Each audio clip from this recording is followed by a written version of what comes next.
Good afternoon. This is Steve Campbell of Cornerstone Wealth Advisor Group. So today we did a radio show in Harrisonburg for WSVA, and today's show was Investing Like the GOAT, the greatest investor of all time. Now this is in my opinion, and it's not Warren Buffett. You would think Warren Buffett's the greatest of all time, and you know he has a pretty good record. 57 years of investing. Berkshire Hathaway, but actually I believe the greatest investor of all time was Peter Lynch of Fidelity Investments. Peter Lynch retired at age 46, and he had a record that just I don't think anybody will ever come close to touching. So what I want to talk to you about today is what lessons can we learn about Peter Lynch that could make us a better investor? Unless we could ask Peter Lynch to come out of retirement. He's now 79 years old, and he does manage money for nonprofits, for endowments, and I'm sure his own little investment portfolio. I bet you he's accumulated a few dollars over the years. So what was really interesting, Peter Lynch wrote a book, One Up on Wall Street. And One Up on Wall Street was, the interesting part of that book was, he says that us consumers, us small investors have an advantage that Wall Street doesn't have. We live in our communities, we're consumers, and we see companies on a grassroots level that probably Wall Street doesn't see. And so this is what he said. He said, I followed my kids to the mall back in the 70s and 80s, but his first big pick, one of his goals as an investor was to invest in stocks and create a 10-bagger. A 10-bagger, if you're a baseball fan, a 2-bagger is a double, a 3-bagger is a triple. No one ever says a 1-bagger. I'd be happy with a 1-bagger. A 4-bagger is a home run. A 10-bagger is when you bought a stock at $10 a share and you sold it at $100 a share. That was his goal, was to accumulate a lot of 10-baggers, which would really help your performance, and he must have done that to get 29% a year. So his first big idea that became a 10-bagger was Dunkin' Donuts. And he said, he worked 16, 18-hour days at Fidelity.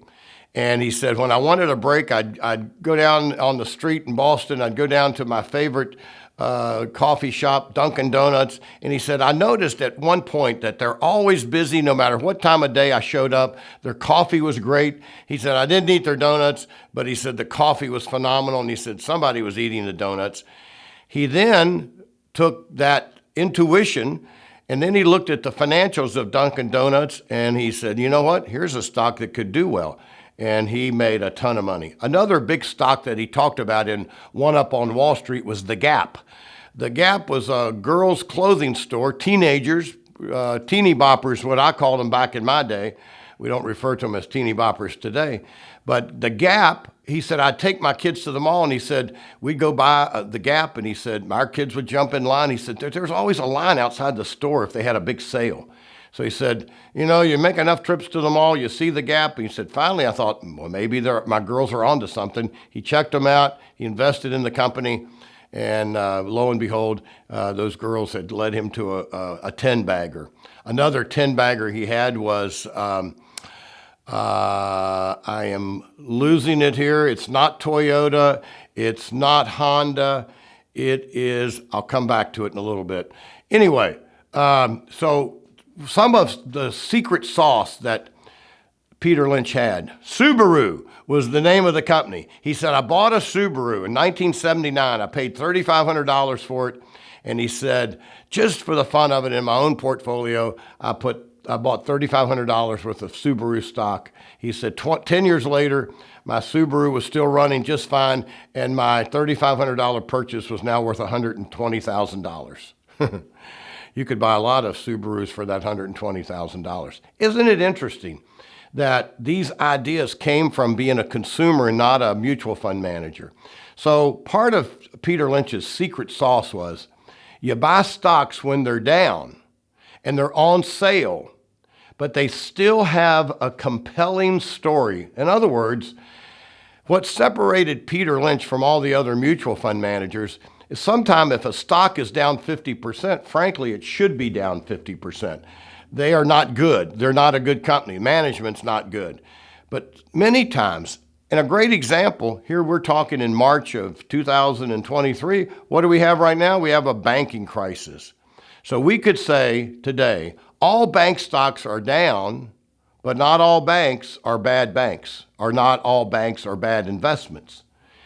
And he always loved to buy stocks when he could buy a stock at 50 cents on the dollar. But when he did his research, they had a very bright future.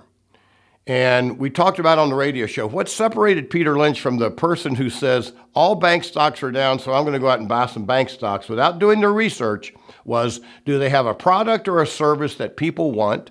Will they still want it 5 years from now? Do they owe a lot of money? Do they have a lot of cash on the balance sheet? Is the stock overpriced or underpriced? Who is their competitor that might put them out of business? Think Blockbuster Video back in the day. Blockbuster Video had a compelling story in the 80s and maybe in the early 90s, but eventually this little company called Netflix came and destroyed Blockbuster Video. And they, as investors, we didn't know who the competition was. Well, Peter Lynch says when you're evaluating a company, they might have a great product or a service today. They could still have that great product and service 5 years from now. Their financials might be good, but maybe there's another company out there that is a threat to their existence. Be careful then. But who likes to buy stocks when they're down? That's the question. And if you think about it, almost all stocks are down right now. So this is a wonderful time to be a Peter Lynch, to go out and look at stocks that they're down in price, but maybe they shouldn't be. Maybe they're down only because they're a bank. Maybe they're down because of COVID still. If you think about the cruise line stocks of 2020, I don't know who would have had the guts to buy a cruise line in 2020 because they're still somewhat struggling.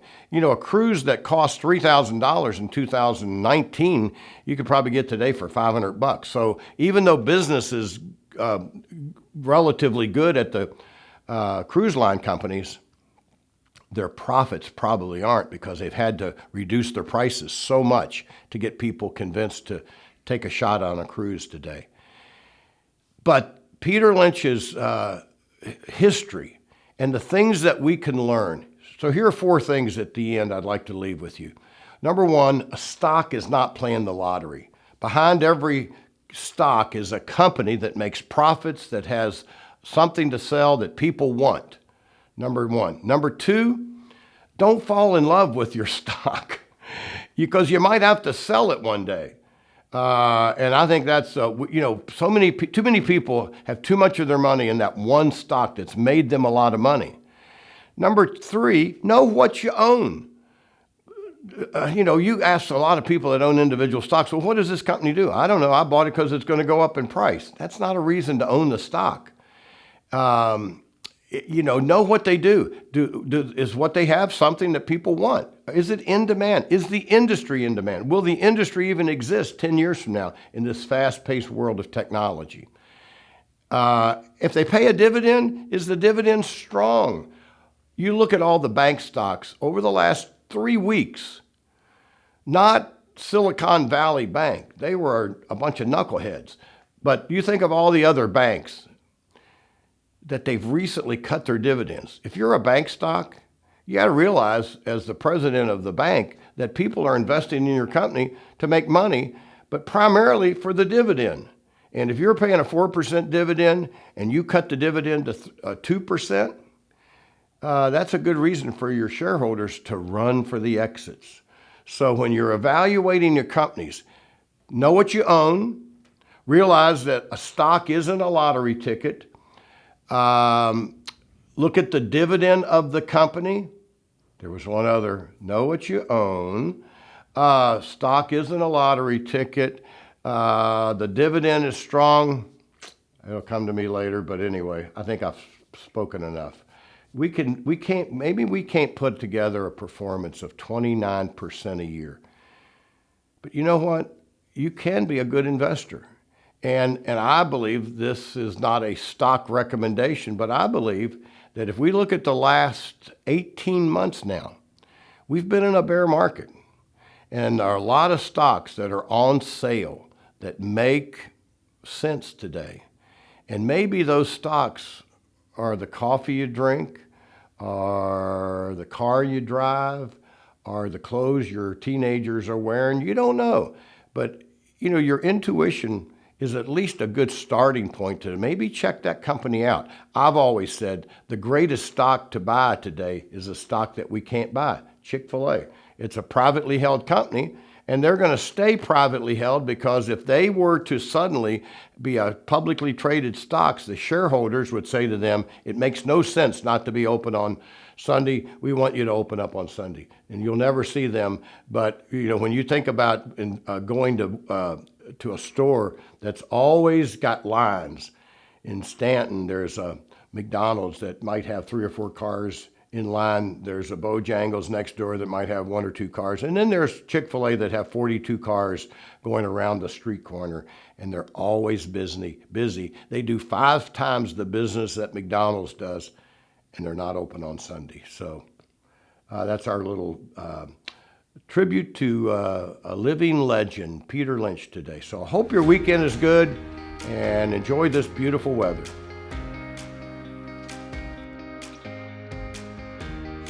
Securities and advisory services offered through LPL Financial, a registered investment advisor. Member FINRA and SIPC. Cornerstone Wealth Advisor Group is a separate entity from LPL Financial. All performance referenced is historical and is no guarantee of future results. All indices are unmanaged and may not be invested into directly.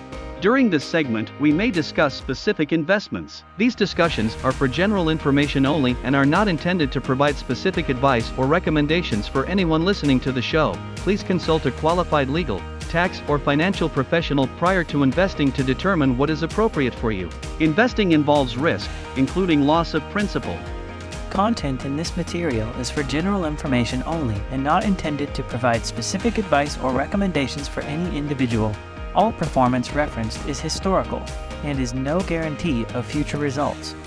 All indices are unmanaged and may not be invested into directly. All investing involves risk, including loss of principal. No strategy guarantees success or protects against loss. Peter Lynch and Fidelity Investments are not affiliated with or endorsed by Cornerstone Wealth Advisor Group or LPL Financial. The opinions expressed in this material do not necessarily reflect the views of LPL Financial. Any company names noted herein are for educational purposes only and not an indication of trading intent or a solicitation of their products or services. Dividend payments are not guaranteed and may be reduced or eliminated at any time by the company.